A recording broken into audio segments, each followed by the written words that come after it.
Gracias.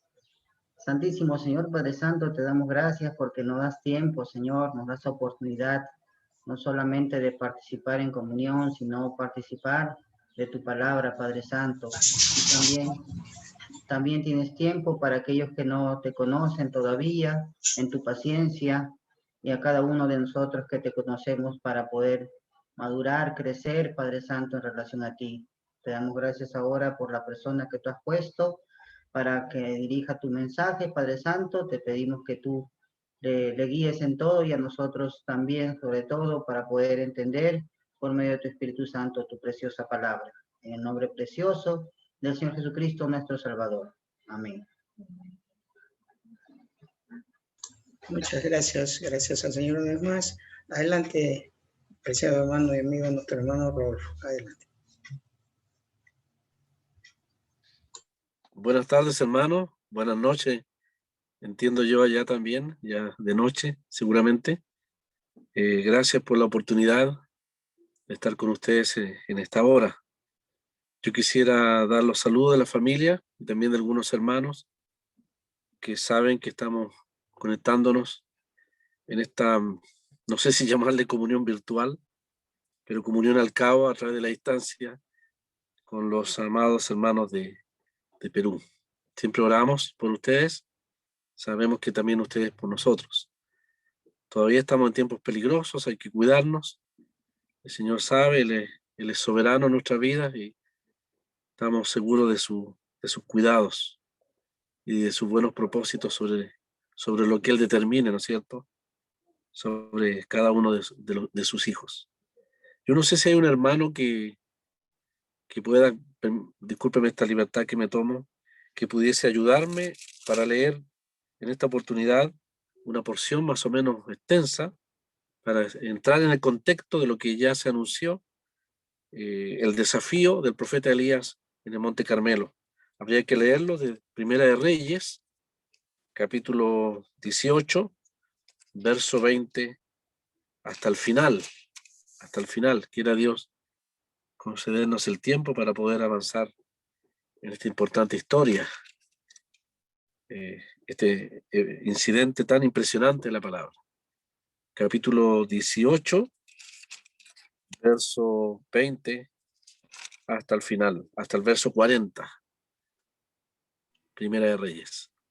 ¿Puedo leer, hermano? Muy bien. Primera de Reyes, capítulo 18, del 20 hasta el final, ¿no? Entonces Acab convocó a todos los hijos de Israel y reunió a los profetas en el monte Carmelo. Y acercándose Elías a todo el pueblo, dijo: ¿Hasta cuándo claudicaréis vosotros entre dos pensamientos? Si Jehová es Dios, seguidle, y si Baal, id en pos de él. Y el pueblo no respondió palabra. Y Elías volvió a decir al pueblo: solo yo he quedado profeta de Jehová, mas de los profetas de Baal hay 450 hombres. Désenos pues 2 bueyes y escojan ellos uno, y córtenlo en pedazos y pónganlo sobre leña. Pero no pongan fuego debajo, y yo prepararé el otro buey, y lo pondré sobre leña, y ningún fuego pondré debajo. Invocad luego vosotros el nombre de vuestros dioses, y yo invocaré el nombre de Jehová. Y el Dios que respondiere por medio de fuego, ese sea Dios. Y todo el pueblo respondió diciendo: bien dicho. Entonces Elías dijo a los profetas de Baal: escogeos un buey y preparadlo vosotros. Primero, pues que sois los más, e invocad el nombre de vuestros dioses, mas no pongáis fuego debajo. Y ellos tomaron el buey que les fue dado y lo prepararon, e invocaron el nombre de Baal desde la mañana hasta el mediodía, diciendo: Baal, respóndenos. Pero no había voz, ni quien respondiese. Entre tanto ellos andaban saltando cerca del altar que habían hecho. Y aconteció al mediodía que Elías se burlaba de ellos, diciendo: gritad en alta voz, porque Dios es. Quizás está meditando, o tiene algún trabajo, o va de camino. Tal vez duerme, y hay que despertarle. Y ellos clamaban a grandes voces, y se sacaban con cuchillos, y con lancetas conforme a su costumbre, hasta chorrear la sangre sobre ellos. Pasó el mediodía y ellos siguieron gritando frenéticamente hasta la hora de ofrecer el sacrificio, pero no hubo voz, ni quien respondiese ni escuchase. Entonces dijo Elías a todo el pueblo: acercaos a mí.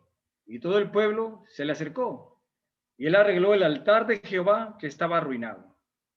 Y tomando Elías 12 piedras conforme al número de las tribus de los hijos de Jacob, al cual había sido dada palabra de Jehová diciendo: Israel será tu nombre. Edificó con las piedras un altar en el nombre de Jehová. Después hizo una zanja alrededor del altar, en que cupieran 2 medidas de grano. Preparó luego la leña y cortó el buey en pedazos y lo puso sobre la leña.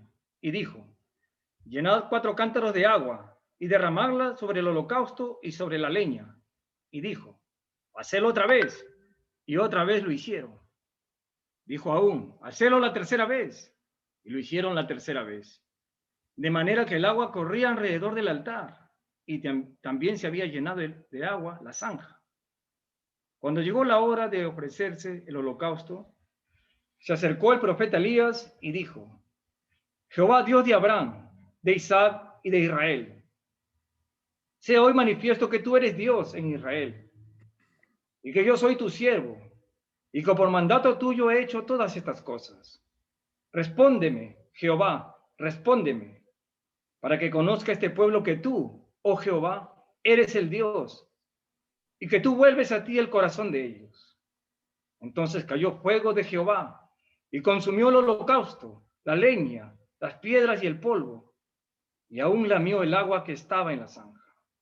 Viéndolo todo el pueblo, se postraron y dijeron: Jehová es el Dios, Jehová es el Dios. Entonces Elías les dijo: prended a los profetas de Baal, para que no escape ninguno. Y ellos los prendieron, y los llevó Elías al arroyo de Sison, y allí los degolló. Entonces Elías dijo a Acab: sube, come y bebe, porque una lluvia grande se oye. Acab subió a comer y a beber, y Elías subió a la cumbre del Carmelo, y postrándose en tierra, puso su rostro entre las rodillas, y dijo a su criado: sube ahora, y mira hacia el mar. Y él subió y miró, y dijo: no hay nada. Y él le volvió a decir: vuelve 7 veces. A la 7ª vez dijo: yo veo una pequeña nube, como la palma de la mano de un hombre que sube del mar. Y él dijo: ve, y di a Acab: unce tu carro y desciende, para que la lluvia no te ataje. Y aconteció, estando en esto, que los cielos se oscurecieron con nubes y viento, y hubo una gran lluvia. Y subiendo Acab vino a Jezreel. Y la mano de Jehová estuvo sobre Elías, el cual ciñó sus lomos y corrió delante de Acab hasta llegar a Jezreel. Muchas gracias, hermano, por la lectura. Creo que todos escucharon bien la lectura de este capítulo. La verdad es que es imposible poder abordarlo sin poder leerlo completamente. De esta manera, entonces, podemos sumergirnos en el contexto de este maravilloso capítulo. Hemos estado considerando la vida del profeta Elías. Para quienes quizás por primera vez se conectan, han sido 3 años de severa sequía sobre la nación de Israel. Han sido también 3 años y más de un forjar muchas cualidades espirituales en este siervo de Dios. Le hemos visto como un instrumento que el Señor ha estado usando, forjado en los fuegos de la aflicción, en el yunque de la prueba, en el crisol, en el horno también, de la aflicción, de la necesidad, del hambre, del temor, de las circunstancias. Dios ha hecho de él un instrumento, ya sea para arar en los corazones de los hombres y sembrar la palabra de Dios, o bien un instrumento de guerra. Entre los muchos oficios que Dios tiene, él es un muy buen herrero. Y él puede hacer del metal sin forma, puede hacer instrumentos de labranza. Nos puede usar para sembrar en la vida de otros. Pero también, si son necesarias las circunstancias, puede hacer del mismo metal instrumentos de guerra, lanzas puntudas, instrumentos filosos. Y ciertamente ha estado ya Elías durante 3 años siendo usado como labrador en los corazones de muy pocos que sinceramente han escuchado la palabra, como la viuda de Sarepta, su hijo, y otros más. Pero ahora tocó el tiempo del desafío. Y quizás recuerdan que al principio de estos estudios, hermanos, dijimos que las grandes hazañas de Dios o las grandes victorias de Dios en nuestras vidas no ocurren de un día para otro. A veces son producto del trabajo paciente del Señor en nosotros. Y Elías ya ha conocido al Dios todo suficiente, ha conocido al Dios todopoderoso, al Dios de la vida, al Dios de la muerte, al Dios de la resurrección, al Dios de la lluvia, al Dios de los animales. Ha conocido a uno que es más grande que Baal y que le está preparando desde las honduras de Querit a las alturas del Monte Carmelo, durante 3 años y medio. En 3 años y medio se consumará el testimonio de Dios. Como sabemos en el caso de nuestro amado Salvador, durante 3 años y medio se consumó la historia de la salvación. Lo que partió en las aguas del Jordán terminó en un monte también, el Monte Calvario. Aquí tenemos la imagen de un monte llamado el Monte Carmelo, con una mirada hacia el mar Mediterráneo, hacia el valle de Jezreel. Seguramente una meseta arriba del monte ha permitido que toda la nación, y la palabra no exagera, gran parte, las multitudes estén allí, congregadas. Frente a ellos el rey, el hombre perverso llamado Acab, y su señora en su palacio de marfil, quizás en los llanos de Israel, y también los sacerdotes representantes del paganismo, de la falsa enseñanza, que precisamente había sido la causa, y es la causa, de toda la sequía sobre esta nación. Dios ha traído la sequía sobre Israel para despertar a la nación, para que no teniendo ningún apoyo en lo material, nada de este mundo, para que de un momento a otro todo aquello en lo cual pudiesen confiar, escapar a sus manos, pudiesen mirar al cielo, clamar al cielo. Hermano, yo no sé el propósito de esta pandemia. No estoy en la mente de Dios. Pero si esta pandemia permite que almas se conviertan a Cristo, abriendo los ojos a la incertidumbre de la vida, a lo efímero de la vida, a la inminencia de pasar a la eternidad, ¿quién lo diría? Con mucho cariño lo digo, hermanos amados y conocidos nuestros, de la noche a la mañana pasan a la eternidad. Yo he dicho aquí en mi país que no tengo seguridad si terminaré el mes de abril o el mes de mayo. La vida del cristiano está en las manos de Dios. Pero ¿qué de la vida de aquellos que no son de Cristo? El virus golpea a todos, salvos o no salvos. Pero la diferencia está entre en que aquellos que tenemos a Cristo tenemos un glorioso prospecto hacia el futuro. El estar con Cristo es muchísimo mejor, nos dice la palabra. Estas circunstancias o endurecen al mundo o ablandan los corazones más acérrimos, más endurecidos. Lo más probable es que cuando todo esto termine, como en el arca de Noé, ¿no es cierto? Las aves que buscan la carne, que buscan la carroña, lo digo con mucho respeto, volverán a la carroña. Pero las aves que buscan lo puro, volverán a lo puro.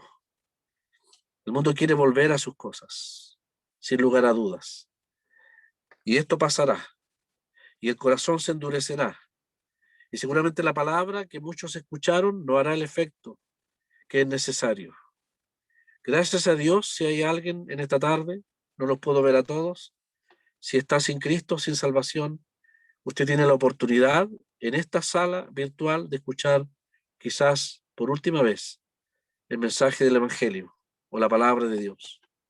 En estos momentos a través de todo el mundo y en varios países, muchos hermanos están abriendo salas virtuales porque es el medio que tenemos a la mano. Quisiéramos más, pero es lo que tenemos para que almas se conviertan al Señor. El desafío es grande, gracias a Dios por el título que pusieron los hermanos. Porque aquí está el desafío entre la verdad y el error, entre la muerte y la vida.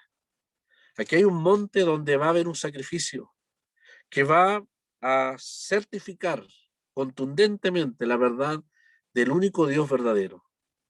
Habrá un monte y del cual proclamamos día tras día, especialmente los domingos.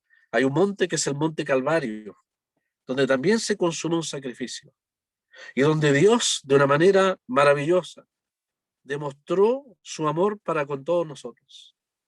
Si en el Monte Carmelo Dios va a traer un juicio, va a traer fuego sobre una víctima, sobre un altar, y va a condenar el pecado de la idolatría, que es el obstáculo para que la lluvia de bendición caiga sobre una nación que necesita imperiosamente del agua, el agua, que es vida en todo sentido. Habrá, queridos amigos, apreciados amigos, un monte Calvario, donde Dios demostró la grandeza de su amor, el propósito de la salvación para el pecador. ¿Cómo Dios va a querer que la nación de su nación, su pueblo, que se ha ido tras la mentira, tras la idolatría, perezca de sed? En absoluto. Vivo yo Jehová, que no quiero la muerte del pecador, dice Dios. Volveos, volveos, ¿por qué moriréis? Deje el impío. Palabras más enérgicas usa Dios, ¿no es cierto? Así dice el profeta del Antiguo Testamento. Deje el impío, el pecador, quien quiera que sea, el que está sin Cristo, quien quiera que sea. Deje el impío su camino y vuélvase a Jehová, al Dios nuestro, el cual tendrá de él misericordia, el cual será amplio en perdonar. Dios quiere traer la vida, el agua de la vida, sobre una nación sedienta. Pero antes de que la salvación, antes que la vida, el agua, la lluvia de bendición caiga sobre la nación, es necesario que el pecado sea castigado, sacado a la luz y juzgado. Dios desea la salvación de todo hombre y mujer, pero Dios manda a todos en todo lugar que se arrepientan, que reconozcan su pecado delante de Dios. Y luego entonces Dios ofrece el precioso don de la salvación, el perdón eterno de sus pecados, en virtud o en los méritos del sacrificio que Cristo, el Hijo de Dios, realizó en la cruz del Calvario. El principio siempre es el mismo. Antes que venga la lluvia de bendición sobre la seca tierra de Israel, es necesario que el pecado, que la justicia de Dios juzgue el pecado de la idolatría en el Monte Carmelo. Vuestros pecados, dice el profeta, han hecho separación y división entre vosotros y vuestro Dios. Y Dios quiere sacar el obstáculo del medio. Y lo hace conforme a su justicia y conforme a su santidad. Dios no hace la vista gorda al pecado. Dios no pasará por alto el pecado de ningún ser humano. El apóstol Pablo dice en el Nuevo Testamento que está establecido para los hombres que mueran una sola vez y después el juicio. Hay una instancia final donde todos los seres humanos, tristemente, que partan de este mundo sin Cristo, tendrán que enfrentarse con el Dios Santo. Dios no quiere esa instancia. El Señor quiere la salvación ahora de todo pecador. Si procuró la salvación de la nación de Israel, mucho más hoy en día quiere la salvación de todo aquel que esté sin Cristo y sin salvación. Dios ha preparado a su siervo Elías para ser el instrumento por el cual el sacrificio que traerá plena satisfacción a Dios será consumado en el Monte Carmelo. Hemos sido testigos de la lectura como el fuego de Dios caerá sobre esa víctima, habiéndose consumado, habiéndose ofrecido una vida inocente, una sangre inocente al Dios de los cielos, que ha sido el objeto de nuestras ofensas, de nuestros pecados, del pecado de Israel, habiéndose ofrecido un sacrificio para Dios. Entonces, Elías, como instrumento del juicio de Dios, tiene que dar muerte, tiene que cortar de raíz la causa de la maldición de toda la nación. Los falsos profetas, el horrible e aborrecible culto a Baal, ese culto idólatra, tristemente, lamentablemente, causa de pecado de tantas naciones, no solamente en Perú, también en Chile, cuando multitudes tras multitudes se postran ante los ídolos, bajo este sincretismo, bajo esta mezcla entre el paganismo y lo que se puede llamar el cristianismo. No importa la imagen que tenga, el postrarse ante los ídolos, que tienen ojos pero no ven, oídos pero no oyen, pies pero no caminan, es pecado delante de Dios. A muchos de nosotros nos condena nuestra idolatría, a otros quizás su inmoralidad, a otros quizás su falta de respeto a las cosas de Dios, a otros el desechar y dejar pasar las oportunidades que el Señor concede diariamente de convertirse al Señor. El pecado, cualquiera que sea en su carácter, es una ofensa a la santidad de Dios.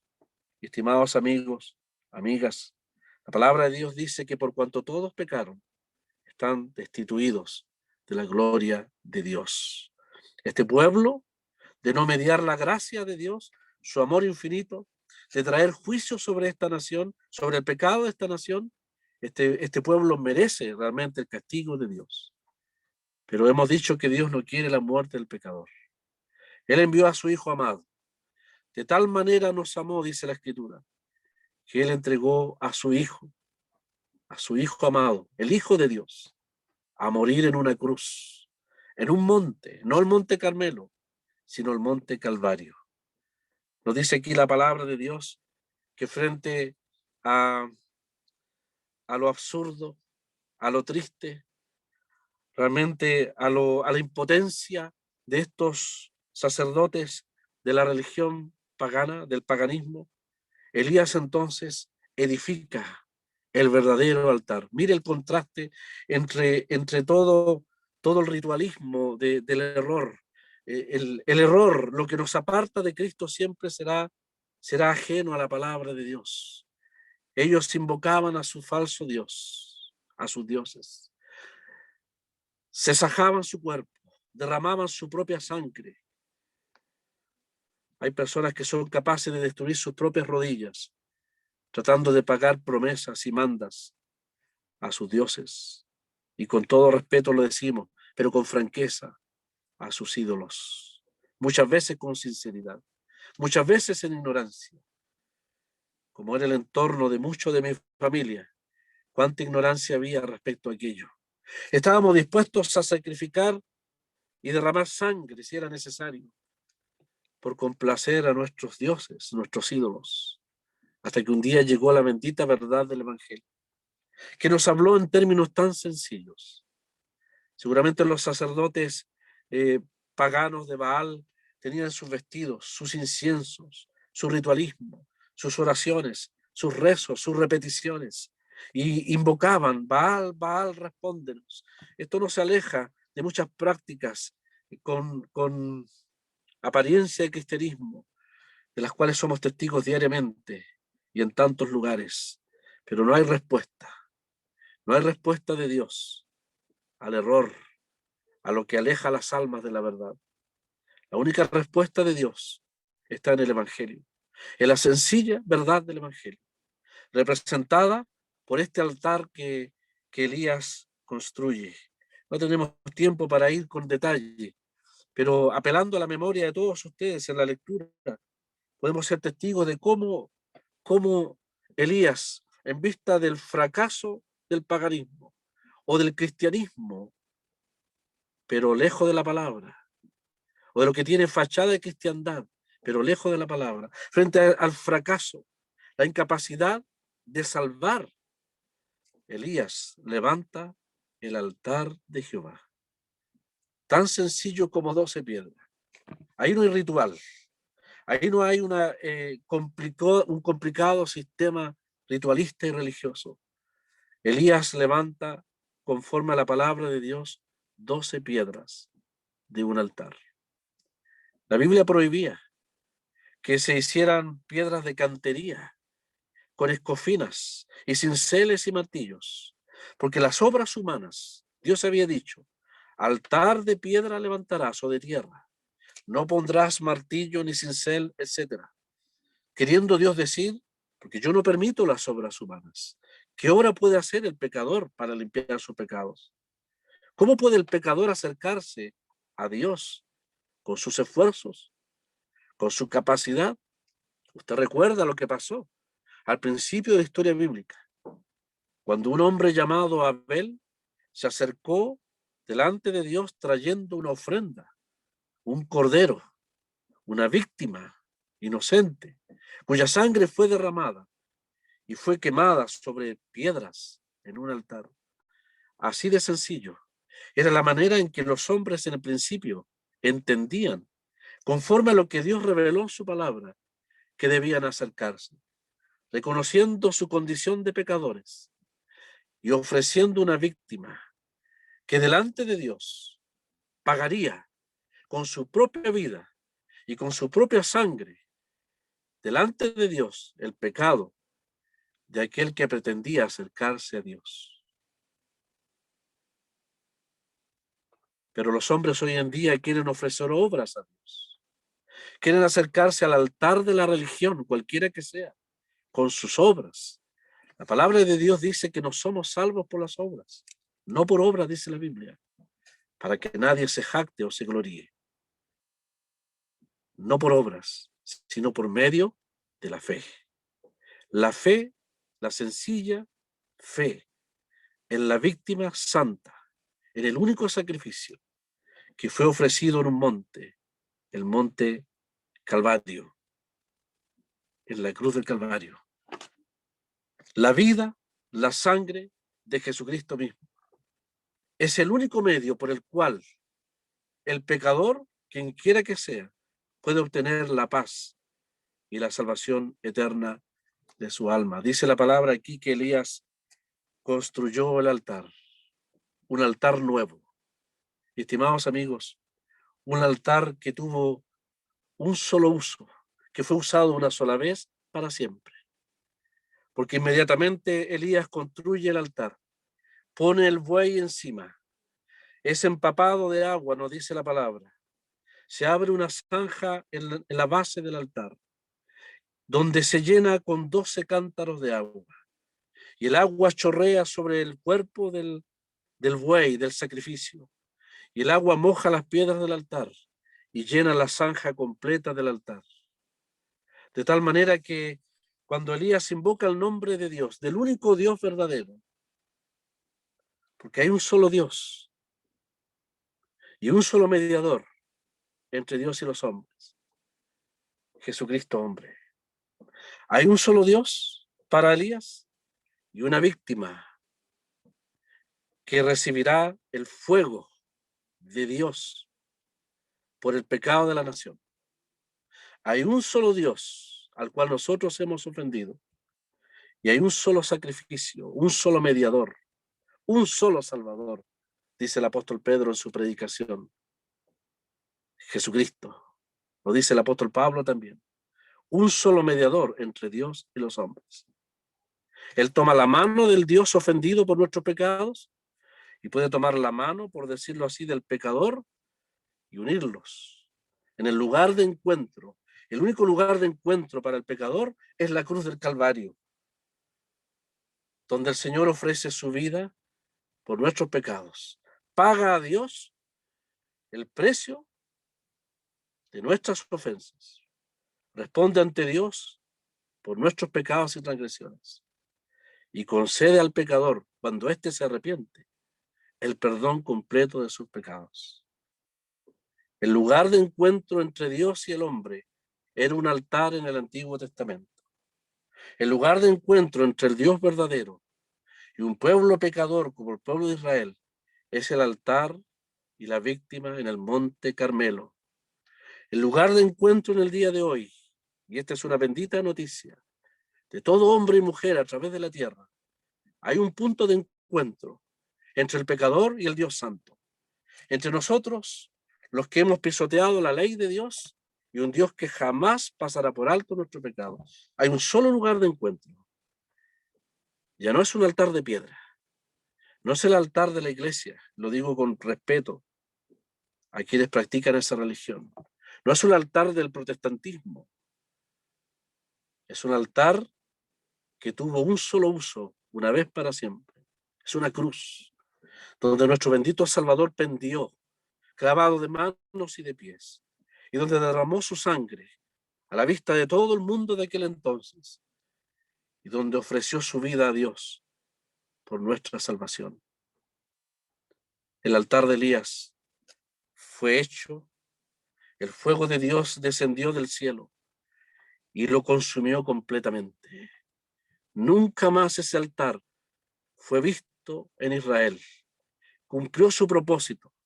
Eso habla de que Cristo, muriendo por nuestros pecados en la cruz, consumó para siempre la obra de salvación que todo hombre, que toda mujer necesita para su perdón eterno.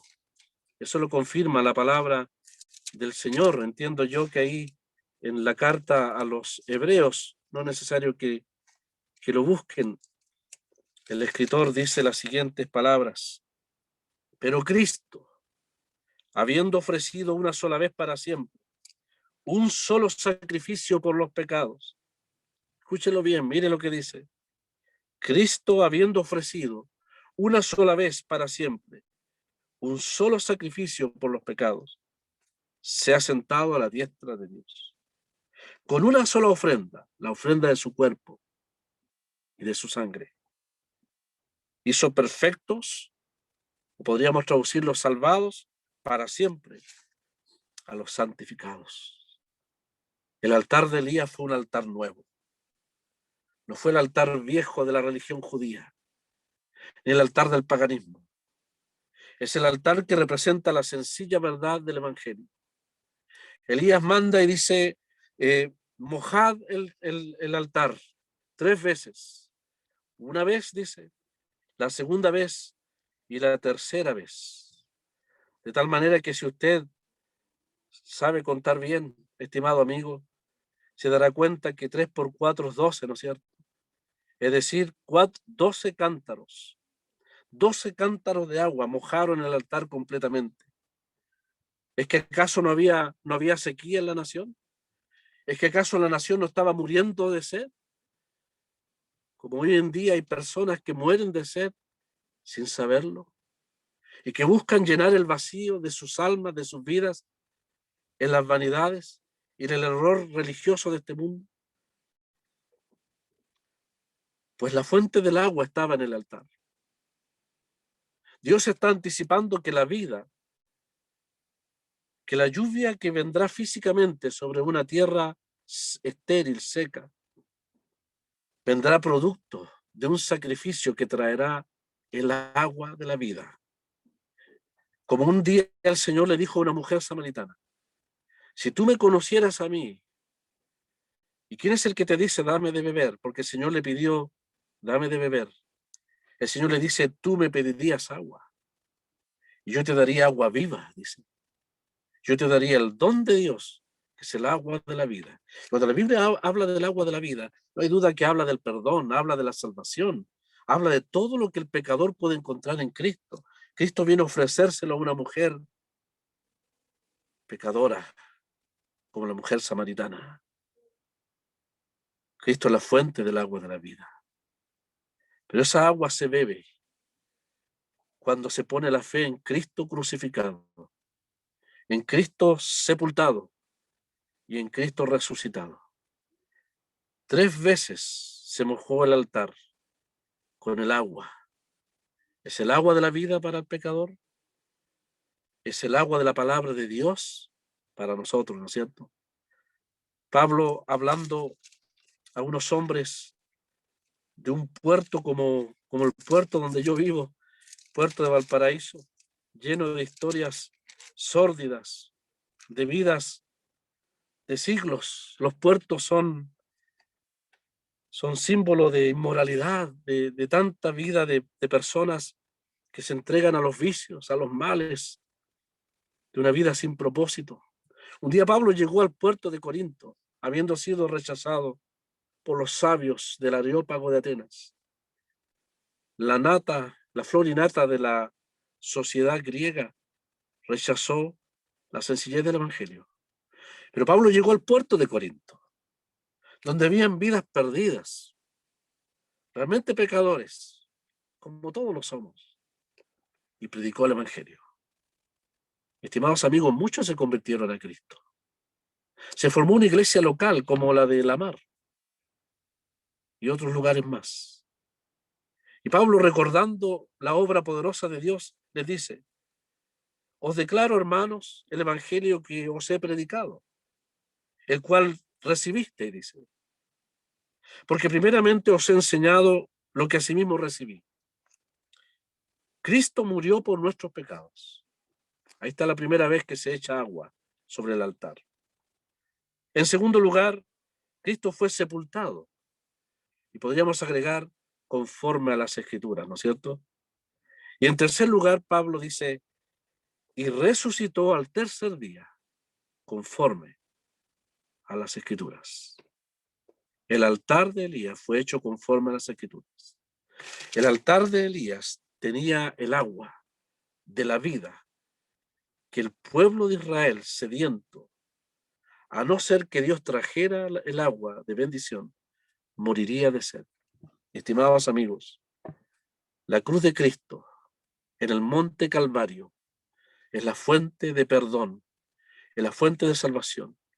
Cristo cumplió las Escrituras, murió conforme a todo lo que se profetizó, era necesario que fuese sepultado, y resucitó como evidencia de parte de Dios, de la completa satisfacción de Dios en cuanto a la entrega y su sacrificio, el sacrificio del Señor en la cruz del Calvario. ¿Cómo Dios no iba a estar satisfecho?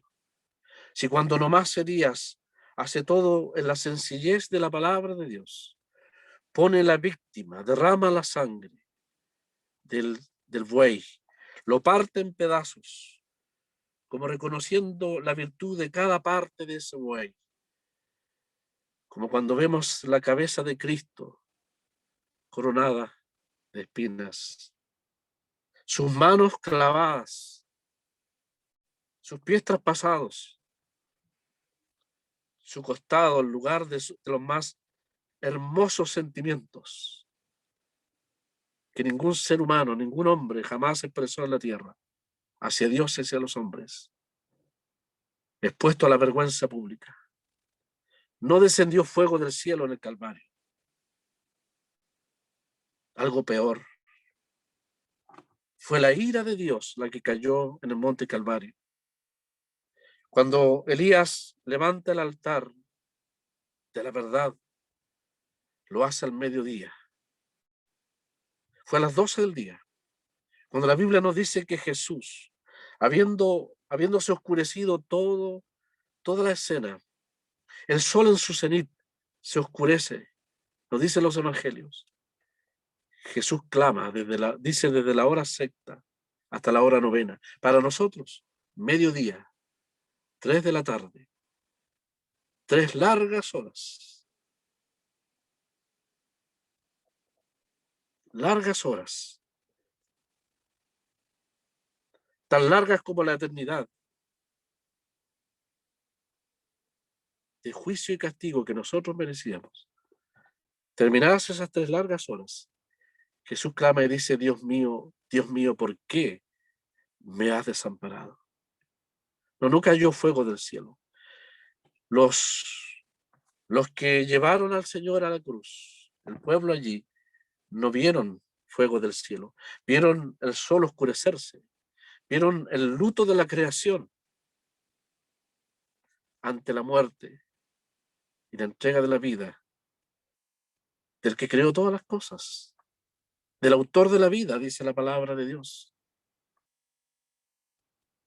El ardor de la ira de Dios cayó sobre el Señor. El fuego en el monte Carmelo lamió todo. La ira de Dios en el Monte Calvario, si pudiésemos decirlo así, quemó todos mis pecados.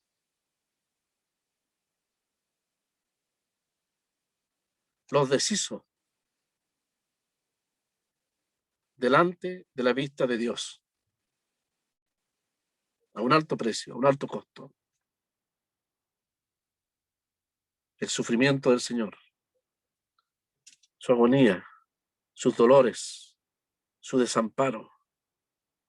¿Hay fuego más terrible que la ira de Dios?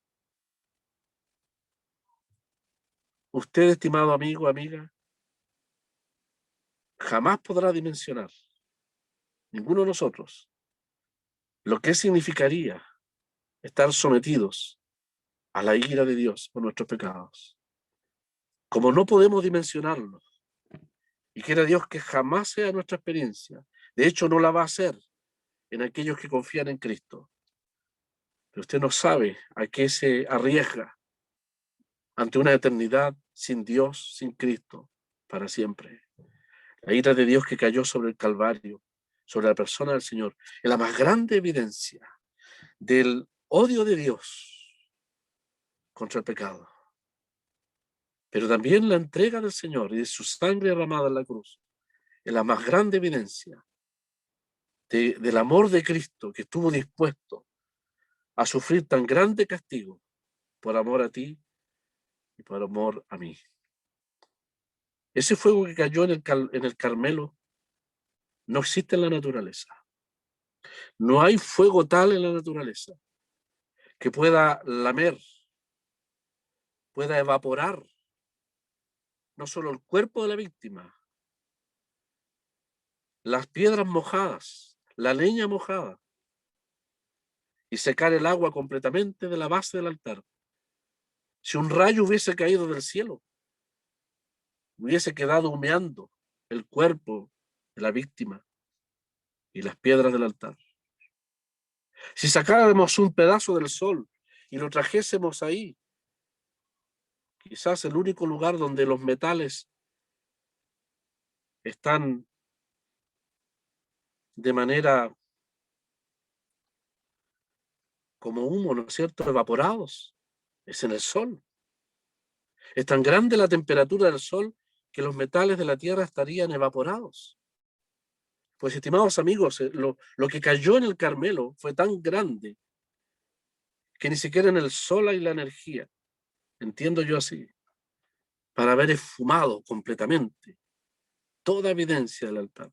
Eso habla de la satisfacción completa de Dios en su Hijo Jesucristo, en su sacrificio por nosotros. Todo está consumado. El Señor dijo después de pasar las horas de tiniebla, consumado es. Y Dios quedó completamente satisfecho. ¿Cómo se demostró? Porque al tercer día el Padre resucitó a su Hijo. ¿Cómo se demostró la satisfacción de Dios en el Monte Carmelo? Porque las lenguas de fuego lamieron, consumieron completamente el altar. Y la obra de Cristo a favor tuya y a favor de mí, mía, fue satisfizo al Padre en su demanda de justicia contra mí como pecador y en su expresión de amor a favor del pecador, porque al morir, al ser sepultado, Dios le resucitó al tercer día. El pueblo de Israel vio el milagro de un fuego que consumió un sacrificio. Pero en el cristianismo, en la obra de Cristo, muchos testigos vieron el milagro de la resurrección de aquel que murió en el Calvario por nosotros. La Biblia dice que Cristo murió, que fue sepultado y resucitó para nuestra justificación. En otras palabras, para nuestro perdón eterno delante de Dios. Un solo altar, el altar de Elías. El altar del Monte Carmelo nunca más fue visto. Porque si fue consumido, fue llevado al cielo. Y cuando Cristo murió, Él ascendió al cielo. Y un día vendrá por aquellos que creen en Él a buscar a los suyos. Este es el tiempo de la gracia. Esta es la sencillez del Evangelio. Queremos terminar en esta tarde, en esta hora, invitando a todos los amigos o amigas que no teniendo la seguridad eterna de la salvación, debieran saber que hubo uno que tanto te amó, que estuvo dispuesto a sufrir el ardor de la ira de Dios. Si ese ardor, ese fuego, fue de tal intensidad que consumió completamente lo que ningún fuego de esta creación puede hacer, ¿cuánto habrá sido el ardor del sufrimiento, de la ira de Dios que el Señor llevó por nosotros? El pecado es tan feo, es tan ofensivo a la santidad de Dios, que no hay otra manera de tratarlo en justicia de parte de Dios que condenándolo o sobre nosotros o sobre Cristo. Dios decidió condenar nuestra maldad sobre Cristo para no condenarnos eternamente. Esa es la justicia de Dios. Pero el amor de Dios, que no quiere la muerte del pecador, se ha expresado en la entrega de su Hijo. Dice el apóstol Pablo a los romanos, el que no escatimó, el que no dejó para sí mismo ni a su propio Hijo, sino que lo entregó por todos nosotros. Lo entregó a la muerte, lo entregó al sufrimiento, lo entregó al desamparo, al fuego de la ira de Dios. Estimados amigos, Él murió. Él consumó su obra. Ahora está sentado a la diestra de Dios. Y Él es el que manda a todos los hombres en todo lugar que se arrepienta. Cree en Jesucristo. Pon la mirada de fe allá en el monte Calvario, donde la santa víctima, el inocente Hijo de Dios, muere por ti, el culpable pecador. Confía en Él. Reconoce que eres pecador delante de Dios. E inmediatamente, de parte de Él, tendrás la salvación, el perdón de pecado. El apóstol Pedro, predicando en una casa de personas que no eran judías, dice, todos los profetas anuncian que en Él hay perdón de pecados por su nombre. Que el Señor bendiga su palabra y bendiga a todos los conectados, los oyentes en esta tarde, y bendiga a su pueblo también ahí en la mar. Su mano protectora sea sobre todos ustedes, apreciados hermanos. Muchas gracias por el tiempo y el privilegio de compartir con ustedes.